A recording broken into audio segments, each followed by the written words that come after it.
Anak-anakku sekalian yang Allah muliakan, suatu ketika Nabi Musa alaihissalam menghadap kepada Allah subhanahu wa ta'ala selama 40 hari.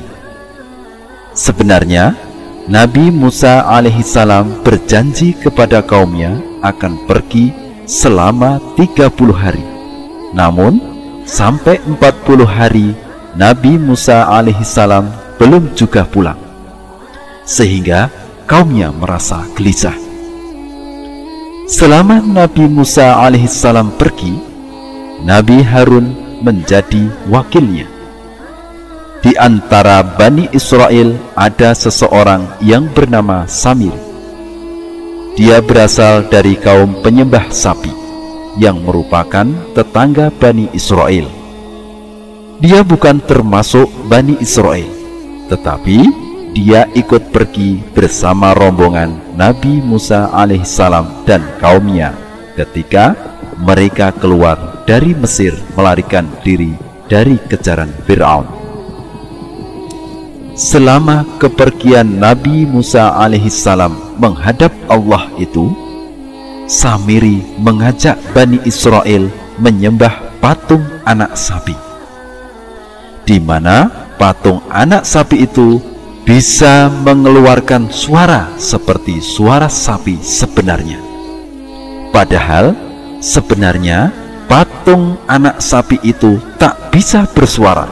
Suara itu hanya muncul karena angin yang masuk dari dubur patung itu dan keluar dari mulutnya.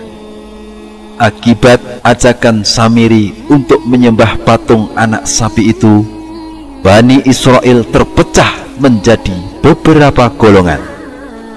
Ada golongan yang mengikuti ajakannya, ada yang ragu-ragu tidak mengikuti ajakan Samiri, tetapi tidak pula mendustakannya.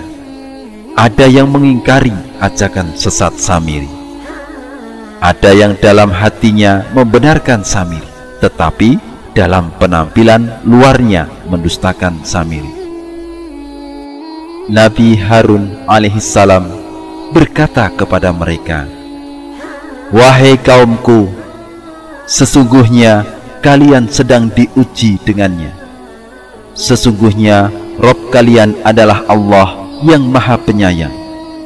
Taatilah aku dan ikuti perintahku." Mereka berkata, "Lalu kenapa Musa menjanjikan kepada kita 30 hari, kemudian menyelisihinya? Sudah 40 hari lewat." Kemudian orang-orang yang dungu di antara mereka berkata, "Musa salah dalam menemui Robnya. Sekarang Musa baru mencari dan mengikuti Robnya." Lalu Nabi Musa alaihissalam diberitahu oleh Allah subhanahu wa ta'ala ketika diajak bicara olehnya. Allah subhanahu wa ta'ala menceritakan apa yang terjadi pada kaumnya sepeninggalnya. Nabi Musa alaihissalam kembali kepada kaumnya dalam keadaan marah.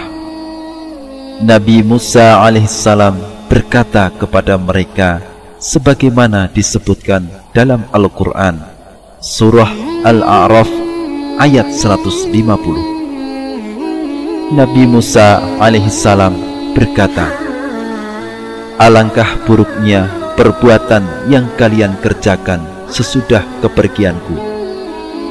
Apakah kalian hendak mendahului janji Rabb kalian?"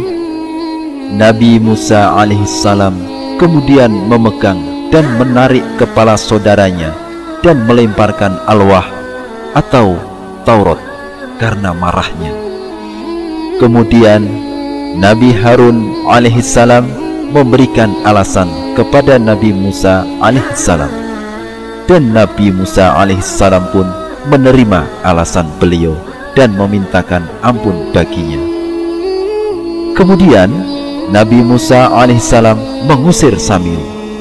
Patung anak sapi itu kemudian dibakar dan dibuang dengan menghamburkannya ke dalam laut berupa abu yang berserakan.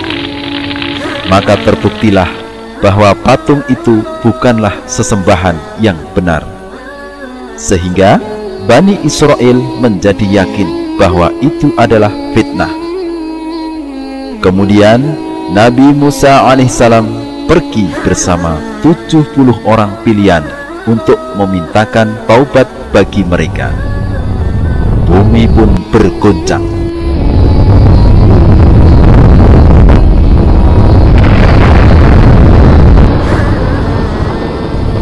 Nabi Musa alaihissalam dan orang-orang yang bersamanya malu terhadap kaumnya ketika terjadi gempa bumi. Ternyata di antara orang-orang yang pergi bersama Nabi Musa alaihissalam ada yang dilihat Allah subhanahu wa ta'ala mempunyai kecenderungan cinta dan beriman dengan patung anak sapi. Oleh karena itu bumi bergoncang. Kemudian Allah subhanahu wa ta'ala menetapkan bahwa taubat mereka hendaklah setiap orang di antara mereka membunuh semua orang yang ditemui, baik orang tuanya dan anaknya, kemudian membunuhnya dengan pedang dan tidak peduli siapa terbunuh di tempat itu. Dan orang-orang yang berdosa tapi tidak diketahui oleh Musa alaihissalam dan Harun alaihissalam, mereka bertaubat, dan Allah subhanahu wa ta'ala menampakkan dosa-dosa mereka. Mereka mengakuinya dan mereka melakukan perintah Allah subhanahu wa ta'ala. Allah subhanahu wa ta'ala lantas mengampuni orang yang membunuh dan orang yang terbunuh.